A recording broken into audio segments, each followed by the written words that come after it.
Hey, Renee here from Conquer Cravings for Christians, a faith-based way to lose weight using the Bible and the power of God. All right, so I'm here to share with you this one thought. All right, so we all have a hard time, right? Keeping the weight off, losing weight. We get back on track for a little while, and whether we are doing good, for a few days, few weeks, few months, sooner or later we fall into temptation.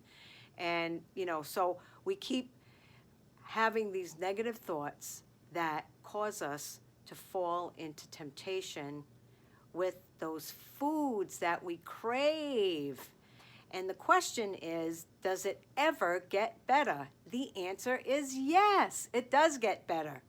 And so we have such an advantage as Christians. You and I can turn to the Word where God teaches us what a huge advantage we have because He has blessed us with gifts. He's ready to, deliver benefits to you and I, but how do we tap into right thinking? How do we tap into positive thinking so that all these negative thoughts finally begin to diminish and things get easier? Well, I am here to teach you those strategies. And that's exactly what I do, right? Because again, we're always looking at the food, we're always looking at our body, but we're not really looking at the things, the things on the inside, and looking at the internal things through the wisdom of God.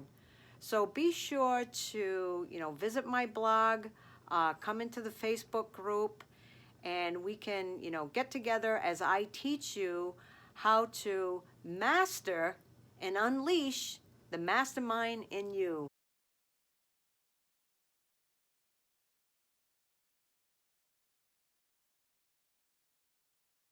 It's a faith-based Christian health program designed to help individuals overcome struggling with food and sugar cravings through emotional, physical, and spiritual breakthroughs. And to sum it up, I teach you how mood and food is connected to our faith.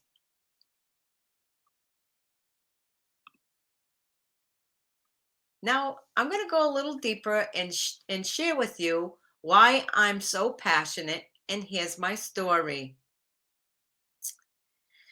So, my struggle with food started very young. In fact, it was so young from the get go when I was born a 12-pound baby. And it was common for me to hear, with good intention, to, a kind of a cute thing that, oh, Renee was born a baby elephant. So, already in my childhood years, I already was developing a poor self image. So I suffered from child obesity. And when I reached age 12, I was at the height of 180 pounds. I spent years overeating, especially during celebrations and holidays, that would set the course of weight gain over and over again.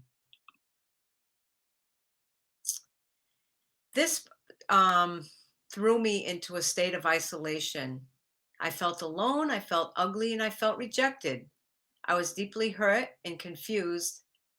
And in that confusion, I'll tell you, I just couldn't come out of my shell. I was very, very, very sad. In fact, I was so sad and depressed that at age 12, I wanted to end my life.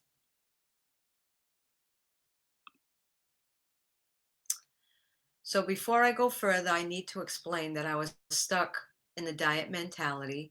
My self esteem was wavering. I felt deeply depressed. I was tired at looking at myself and feeling awful. I was always craving junk food, especially after dinner. I kept gaining the weight back from events. But here's the thing, I did not know why I did what I did. So I kept going back and forth from day to day frustration. I just didn't know why. And some of you can identify that it can get very frustrating and we just don't know where to turn. So here's a question. Why do we neglect our bodies? Do we feel pain and emptiness? Are we stuck in negative mindsets? Could it be due to bad relationships? Could it be due to rejection or a poor self image? Now, some of you, we've even been rejected from a job. I can remember when my kids were little, and they were trying out for the sports teams and they got rejected. And, we get rejected by people and by friends, and the list goes on and on. Could that be one of the reasons? Well, we know there are many reasons, but when I was young, this was mainly the reason why I was stuck in the situation that I was in. When we think of ourselves as being a misfit and where do we fit in life, we have very little self-worth. Individuals, again, I'm going to help you to get healthy physically, emotionally, and spiritually, especially for those who suffer with binge eating and suffer with unhealthy food habits.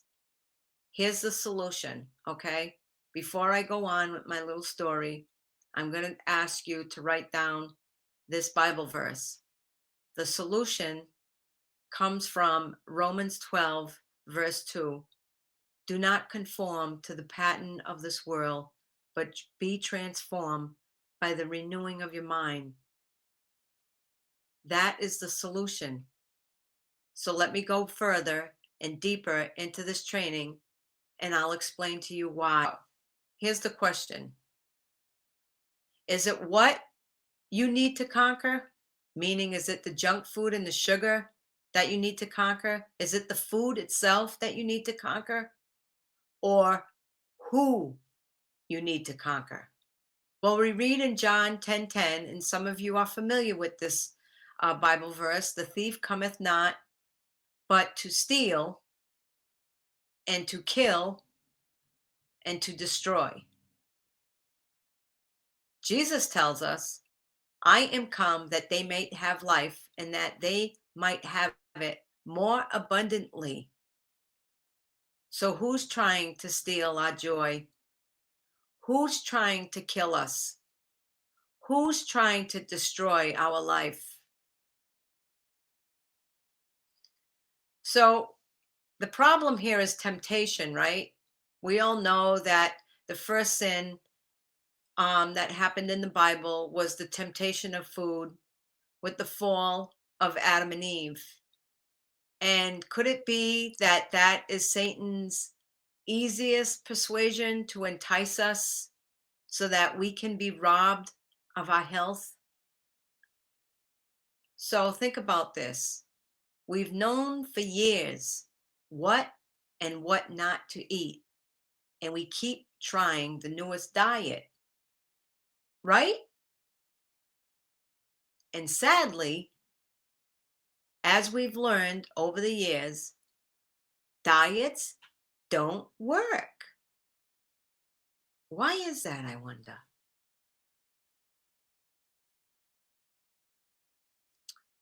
As a result, you and I feel tired, we feel moody, lazy, and we develop a poor attitude. What does this all equal? It equals an unstable mind, an unstable body, and an unstable spirit. So, what's really going on here? It's Satan's plan of attack to make us sick. And so we read in the Bible that a double minded man is unstable in all his ways. Isn't that what we do with food? Should I or shouldn't I? When? How much? Maybe? Well, maybe just one more. Ah, forget it. Well, maybe I'll try again tomorrow. Maybe I'll try again Monday. That's why diets don't work. Instead, we need to grow and develop in order to get strength. Okay? So, with strength, we develop change, real change. And what we're looking at here is an entire little illustration about what our humanness is made up of. So we see we have five components, which is the mental, physical, environmental, emotional, and physical. What we need to do is learn how to cultivate each area of our being in order to grow and see change. Ask yourself for a moment, what do you truly want? Do you want to minimize? Do I want to minimize my problem with food? Do I tell myself one more plate, one more helping, or just one more piece, or just this piece, just this one time? It's because it's the weekend or the holiday. Do I want to be on that roller coaster?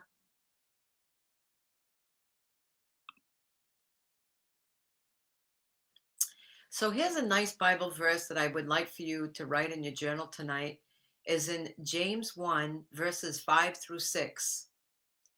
What we want to do is we want to make wise choices for the right reasons, right? We don't want to just make the wise choice because, we want to be skinny or we want to look good in our clothes. Um, but we want more than that. All right. So let me read this. It says, "But if any of you lacks wisdom, let him ask of God, who gives to all generously and without reproach, and it will be given to him. But he must ask in faith without doubting. For the one who doubts is like the surf of the sea, driven and tossed by the wind." So we need to believe. We can ask God, to help us in this time of trouble, especially with our health and especially with our food, because God doesn't want to see us sick. And here's the three keys to win the war of food struggles and transform how you think of food. Okay, that's really important. So, key number one is you're going to stay alert through prayer and self examination. Key number two is you're going to stay active by reading the Bible and writing in a journal. You're going to stay active by reading the Bible and writing in a journal. Key number three, plan what to do and do what you plan. The way we do that is to create boundaries. We need to create boundaries. We just can't let our guard down when these celebrations and things are happening around us and the weekends, because if we allow our bodies to go back into that unstable state, the roller coaster is going to start all over again.